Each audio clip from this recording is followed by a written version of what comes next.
qui est beaucoup plus compliqué. Il faut savoir que la tradition africaine n'est pas comparable aux autres traditions. C'est une tradition à part. Elle est totalement à part. C'est-à-dire, de tout ce qu'on voit, tout ce qu'on analyse, les anciens ont choisi une voie dans la réflexion qui est totalement atypique. La chose, c'est que dans la tradition africaine, il n'y a pas un être qui a été créé par Dieu et qui s'est détourné de la voie que lui avait tracée Dieu, dans le dos de Dieu, pour devenir le contraire de ce pourquoi il avait été créé. Parce que, premièrement, si un être est Dieu, et il ne sait pas que l'être qu'il est en train de créer va se détourner de lui, c'est qu'il n'est pas Dieu. Il vaut mieux laisser ça pour nous. Mais je dirais l'idée qu'il a créé un être qui s'est rebellé contre lui, non, ça c'est de la science-fiction. Il faut quand même revenir à la réalité, parce que les choses sont un petit peu plus sérieuses que ça. La chose, c'est que dans notre tradition, il faut voir que dans les textes, Dieu dit que Osiris et Seth sont ses fils. C'est-à-dire qu'il n'y a pas pour lui, franchement, un amour qu'il aurait pour Osiré et des amours qu'il aurait pour Seth. Il a un amour pour les deux. Bon. Mais la chose, c'est vrai. Il dit, mais si j'ai créé Seth, il faut se poser la question, mais quelle est la fonction qui est remplie dans l'univers? Plutôt que d'en avoir peur, il y a une fonction essentielle, parce que je connais la nature de cet être-là, c'est pour ça qu'il n'a pas de descendance. Osiré en a, mais Seth n'en a pas. Et je l'ai placé sur le désert, c'est-à-dire un endroit où il n'y a même plus de terre, parce que ces actions sont des actions à problème. Bon. Mais la problématique de fond, c'est qu'il faut toujours avoir à l'esprit qu'on a besoin, l'univers a besoin de sonder. C'est le fait de sonder, c'est important pour l'univers manifestement de sonder. Ça veut dire quoi? C'est un peu comme quelqu'un qui dit, après avoir fumé pendant 20 ans, aujourd'hui, je décide d'arrêter de fumer. Et il est dans sa salle de bain, il se regarde dans le miroir, il dit, je décide d'arrêter de fumer. Il prend la décision, il sort de la salle de bain, à partir de maintenant, je ne fume plus. Il sort de chez lui, il descend, il rencontre un ami qu'il n'a pas vu depuis au moins 40 ans. Et cet ami lui dit, mais tu sais, je suis à la retraite et je suis rentré au pays. Alors ils sont tous contents de se voir, il dit, mais qu'est-ce que tu faisais là-bas? Tu étais où? Il dit, ben, tu sais, moi j'étais en Angleterre et je travaillais dans une société, on fabriquait des paquets de cigarettes. D'ailleurs, j'ai plein de paquets de cigarettes dans mon coffre, viens, je vais te montrer ça. Donc il ouvre le coffre de sa voiture, et le coffre de sa voiture est rempli de paquets de cigarettes. Il dit, tu sais, moi j'ai... Serre-toi, hein, tu sais que j'ai plein de... Enfin, quand je suis parti, j'ai fait un stock. Donc serre-toi, je t'offre des paquets de cigarettes. Sauf que le cher ami, ça fait même pas 15 minutes qu'il était en train de se dire qu'il arrête de fumer. Et toutes les cigarettes qu'il a fumées, il a dû les payer.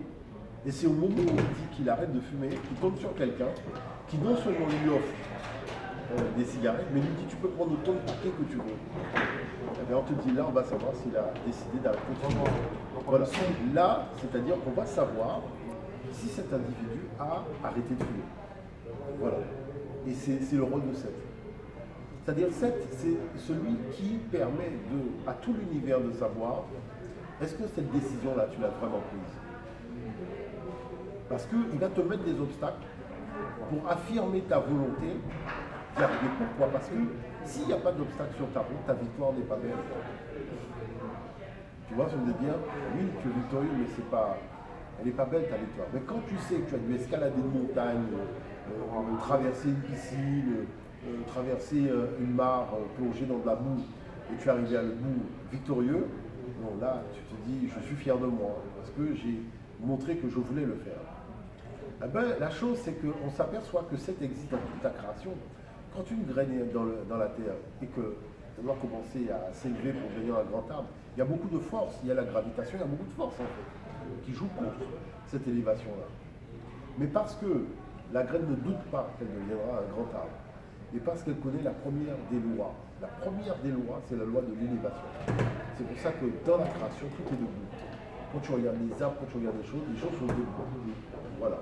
Et donc, cette chose-là fait que il y a une force à l'intérieur de soi qui t'emmène, non pas, voilà, tu regardes le ciel, tu ne regardes pas la terre, tu t'élèves. Voilà, tu dois monter. Maintenant, l'enjeu, c'est quoi? L'enjeu, c'est que lorsque tu discutes avec les individus ont perdu le sens de cette chose-là. C'est-à-dire que tu as quelqu'un qui va te dire, oui, mais moi, je ne suis pas tombé dans une famille aisée. Donc, comment je peux faire mon élévation alors que je n'ai pas d'aide extérieure? La chose, c'est que l'oxygène que l'on respire, tu ne demandes pas l'oxygène de venir. On te demande juste de faire une chose. Voilà, fais rentrer l'oxygène en toi. Eh bien, cette connaissance-là, il y a juste une chose à faire, la faire rentrer en soi. Maintenant, il se passe quelque chose qu'on ne voit pas. C'est-à-dire que ceux qui ont pris cet enseignement-là, je dirais dans leur vie, dans leur trip, et qui ont décidé de s'élever, même contre vents et marées, qui sont devenus éternels. C'est-à-dire, c'est le cas du roi Pelé, c'est le cas de Michael Jackson, c'est des gens qui n'avaient rien au départ. Il faut voir à quel niveau. Ces gens qui ne mangeaient même pas 3 fois par jour. Hein. Mais aujourd'hui, la planète entière les connaît. Quand on parle de Léo Messi, mais il faut voir la chose. C'est des gens qui étaient dans le roi Pelé, tout ça, Jordan, même les sœurs Williams, tous ces gens-là, c'est des gens qui étaient dans la pauvreté, mais dans l'extrême pauvreté. C'est-à-dire qu'ils ont cru en eux. Et parce qu'ils ont cru en eux, l'univers est venu les chercher par en haut. Et on les a fait monter.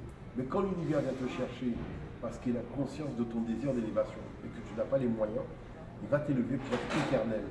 C'est-à-dire que tu vas devenir un phare que tout le monde verra de moi. Voilà.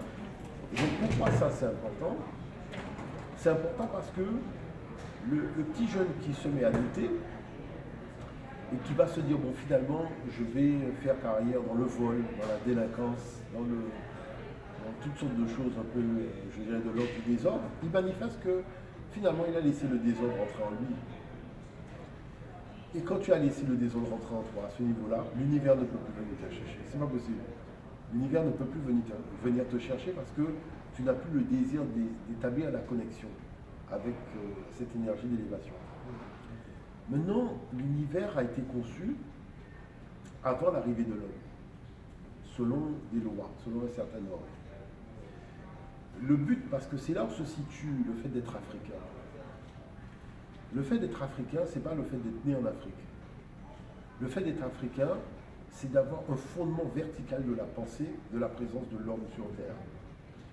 Ce n'est pas des humains, c'est des êtres humains. C'est-à-dire, comment établir une relation suffisamment forte avec un ordre qui a été établi en ton absence. Voilà la chose.